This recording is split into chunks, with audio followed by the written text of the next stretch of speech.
우리 은혜 받으실 하나님의 말씀은 마가복음 4장 우리 1절에서 9절의 말씀입니다.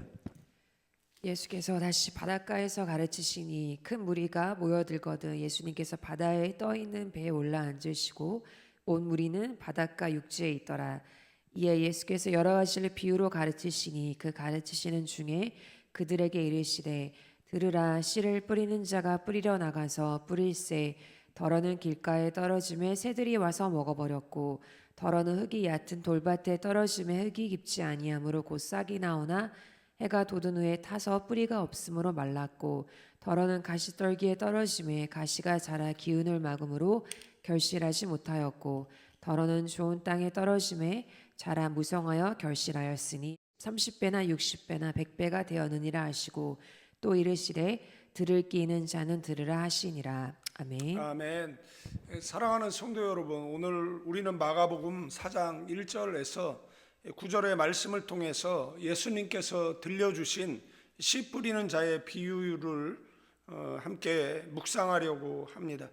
이 말씀은 우리가 너무 잘 아는 비유라는 거, 교회를 오래 다닌 분들이라면 길가, 돌밭, 가시떨기, 그리고 좋은 땅이라는 단어만 들어도 이 내용을 떠올릴 수 있다라는 것. 그러나 문제는 이 비유를 많이 들었다라는 것이지 이 비유 앞에 진지하게 서본 적이 있는가는 또 다른 문제라는 겁니다. 왜냐하면 이 비유는 단순히 농사 이야기나 자연 관찰이 아니라는 것, 하나님의 말씀을 듣는 모든 사람의 영적 상태를 비추어 보는 거울이라고 할 수 있다라는 것. 예수님께서 이 말씀을 전하실 당시의 장면을 먼저 생각해 보면 갈릴리 바닷가에 셀 수 없이 많은 사람들이 모여들었습니다. 마가는 큰 무리가 모여들거늘이라고 기록하고 있다라는 것. 이 원어적 의미는 단순히 많은 사람이 아니라 감당하기 어려울 정도로 몰려든 군중을 의미한다라는 겁니다. 사람들이 예수님께 몰려들자 주님은 바닷가에 떠 있는 작은 배에 오르셨습니다.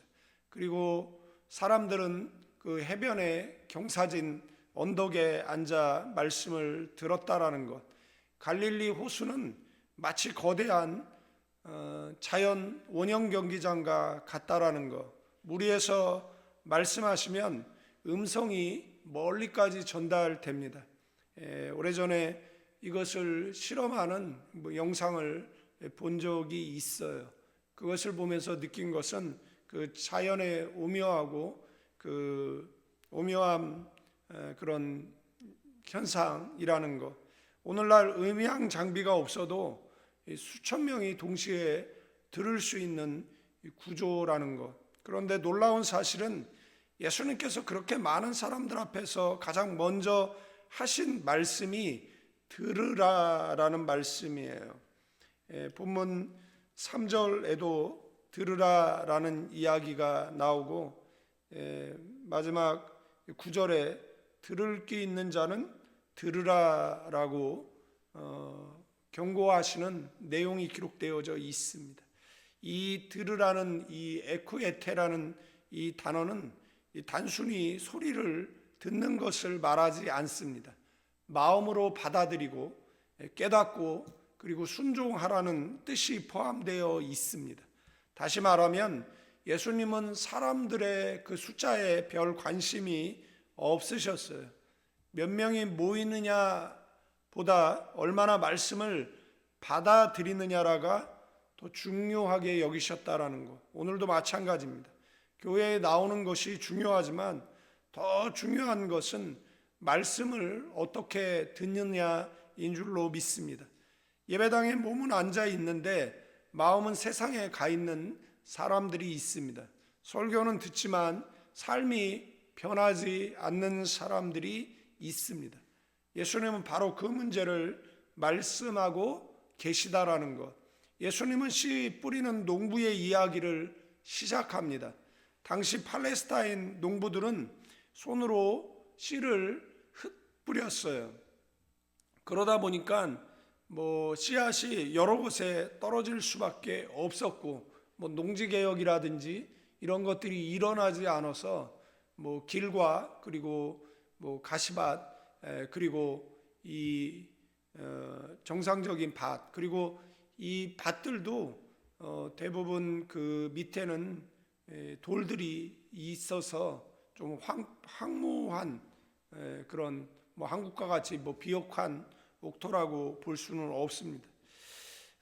그렇게 흩뿌리다 보니까 바람에도 날리기도 하고, 어떤 씨는 길가에 떨어졌고, 어떤 씨는 돌밭에 떨어지고, 어떤 씨는 가시떨기 사이에 떨어지고, 어떤 씨는 그래도 좋은 땅에 떨어져요. 그런데 놀라운 것은 씨앗은 같다라는 겁니다. 길가에 뿌려진 씨나 돌짝밭, 가시떨기밭, 옥토밭에 뿌려진 씨는 동일한 씨라는 겁니다. 씨앗에는 문제가 없다라는 겁니다. 씨를 뿌리는 농부에게도 문제가 없습니다. 문제는 뭐죠? 땅이라는 겁니다. 오늘 본문은 이 사실 네 종류의 씨를 말하는 것이 아니에요. 네 종류의 마음을 말하고 있다라는 겁니다. 첫 번째, 길가 같은 마음이 있다라는 것이잖아요. 길가는 사람들이 계속 밟고 다녀서 단단하게 굳어진 땅입니다. 아무리 좋은 씨를 뿌려도 땅 속으로 들어갈 수가 없습니다. 뿌리를 내릴 수가 없어요. 그래서 결국 새들의 먹이가 되어버린다라는 겁니다. 사람의 마음도 그렇다라는 겁니다. 반복된 상처, 고립과 교만, 불신앙 때문에 마음이 굳어질 수 있다라는 것. 설교를 들어도 감동이 없습니다. 성경을 읽어도 깨달음이 없어요. 하나님의 음성이 들려도 반응하지 않습니다. 어떤 분들은 교회를 수십 년을 다녔지만 이미 마음이 굳어져 있는 분들이 많습니다. 설교를 들을 때마다 저 말씀은 누가 들어야 되는 말씀이고, 저 말씀은 김 집사가, 이 집사가, 박 권사가 들어야 되는 말이라고 생각합니다. 말씀을 자기에게 적용하지 않습니다.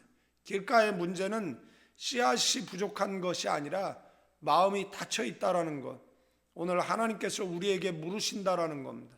너의 마음은 아직도 부드러운가라고, 말씀 앞에 눈물이 있는가, 죄를 깨달을 때 회개하는가를 묻습니다. 성령의 책망 앞에 마음이 움직이는가를 묻습니다. 만약 그렇지 않다면 우리도 모르는 사이 길가가 되어 있다라는 것. 교역자 생활 오래 하다 보니까 교인들의 흥망성쇠를 보잖아요. 수십 년 동안 같이 신앙생활 해보면 점점 마음이 굳어져가는 성도들을 볼 때 안타까움을 금할 수 없다라는 사실입니다. 두 번째는 돌밭과 같은 마음이에요. 겉으로 보기에 좋은 땅처럼 보여요. 씨앗이 떨어지자마자 싹이 올라옵니다. 누구보다 빨리 반응해요. 은혜도 빨리 받습니다. 그러나 문제는 뿌리가 없다라는 겁니다. 갈릴리 주변의 돌밭은 작은 돌이 섞여 있는 땅이 아니에요. 거대한 안반 위에 흙이 얇게 덮여 있는 곳이다라는 것. 그래서 싹은 빨리 나지만 뿌리는 깊이 내리지 못합니다.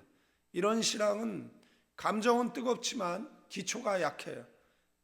부흥회는 울고 수련회에서 결단하고 예배 시간에 뜨겁게 손을 들지만 어려움이 오면 무너지고 만다라는 겁니다. 직장에서 손해보면 신앙이 흔들리고, 가정에 문제가 생기면 예배를 포기합니다. 그리고 기도했는데 응답이 늦어지면 바로 낙심해버립니다. 왜 그렇느냐라면 뿌리가 깊지 않기 때문에. 성경은 나무가 열매를 맺기 전에 먼저 뿌리를 내린다라고 말하는 거 있어요. 보이지 않는 곳이 깊어질수록 보이는 열매가 많아진다라는 거. 믿음도 마찬가지예요. 새벽에 아무도 모르게 기도하고 말씀을 붙드는 시간, 눈물로 드리는 회개가 바로 뿌리라는 것. 하나님은 우리에게 잎사귀보다 뿌리를 원하신다라는 것을 기억하는 저와 여러분 되어져야 될 줄로 믿습니다. 세 번째는 이 가시떨기 같은 마음이에요.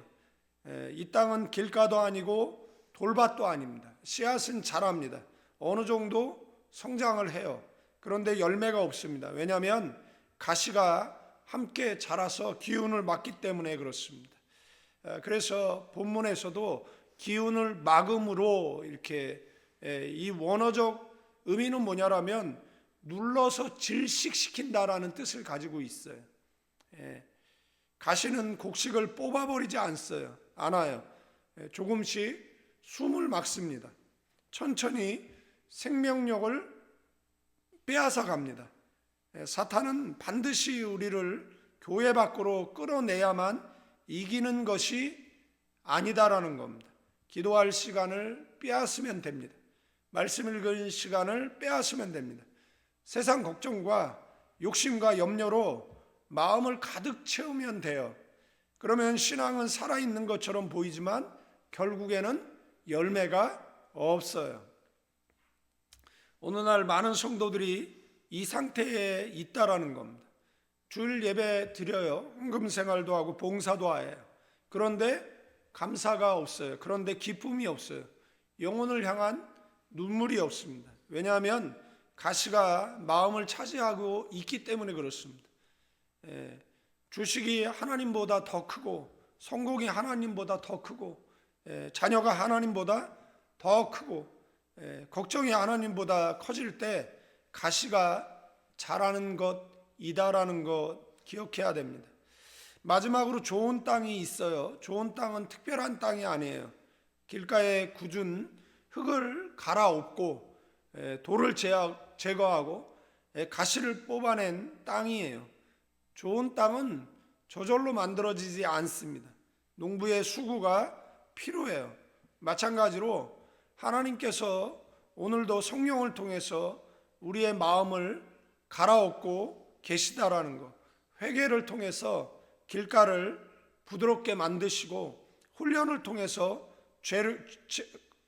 돌을 제거하시고 말씀을 통해 가시를 뽑아내고 계시다라는 것, 그 결과 좋은 땅이 된 사람은 반드시 열매를 맺습니다. 예수님은 30배, 60배, 100배의 결실을 말씀하셨어요. 당시 팔레스타인의 그 농업 환경을 생각하면 상상하기 어려운 풍성한 수확이에요. 이것은 복음의 생명력이 얼마나 강한지를 보여주는 것이다라는 것. 하나님의 말씀은 결코 실패하지 않습니다. 좋은 땅만 만나면 반드시 열매를 맺게 되어져 있습니다. 오늘 이 비유를 들으면서 우리는 자연스럽게 네 종류의 땅을 생각할 수밖에 없습니다. 그러나 사실 더 중요한 질문은 지금 내 마음은 어떤 땅이냐라는 겁니다. 길가인지 돌밭인지 가시떨기인지 아니면 좋은 땅인지를 주님은 오늘도 말씀의 씨앗을 뿌리고 계시다라는 것. 문제의 씨앗이 아니잖아요. 문제는 땅이라고 말씀을 드렸어요. 주님은 우리의 학력이나 재산이나 지위를 보지 않습니다. 말씀을 받아들이는 마음을 보신다라는 것. 오늘 이 시간 하나님 앞에 정직하게 자신을 돌아보시는 저와 여러분 되기를 축원드립니다. 굳어진 마음이 있다라면 회개로 나와야 되는 줄로 믿습니다. 뿌리 없는 신앙이 있다라면 깊어지기로 결단해야 됩니다. 세상에 가시가 자라고 있다라면 과감하게 뽑아 버려야 됩니다. 그리고 성령께서 경작하시는 좋은 땅 되기를 구하셔야 됩니다. 그럴 때 하나님의 말씀은 우리 안에 살아 움직일 것이고 우리 가정에 열매를 맺을 것이고 우리 교회에 열매를 맺을 것입니다. 우리 사역과 선교와 그리고 다음 세대 가운데 풍성한 열매를 맺게 되어질 줄로 믿습니다. 오늘 예수님께서 말씀하시는 거예요. 3절에 들으라, 4절에 9절에 들을 귀 있는 자는 들으라. 이 들으라는 음성을 귀로만 들으면 안 됩니다. 마음으로 받아야 되는 줄로 믿습니다. 그리고 좋은 땅이 되어서 30배, 60배, 100배의 열매를 맺는 복된 성도들 되시기를 주님의 이름으로 축원드리겠습니다. 이제는 우리 주 예수 그리스도의 은혜와 우리 아버지 하나님의 극진하신 사랑, 성령님의 감동, 교통 충만, 축복하심이 이 새벽에 기도하는 믿음의 사람들 위해 이제로부터 영원까지 함께 계실지어다.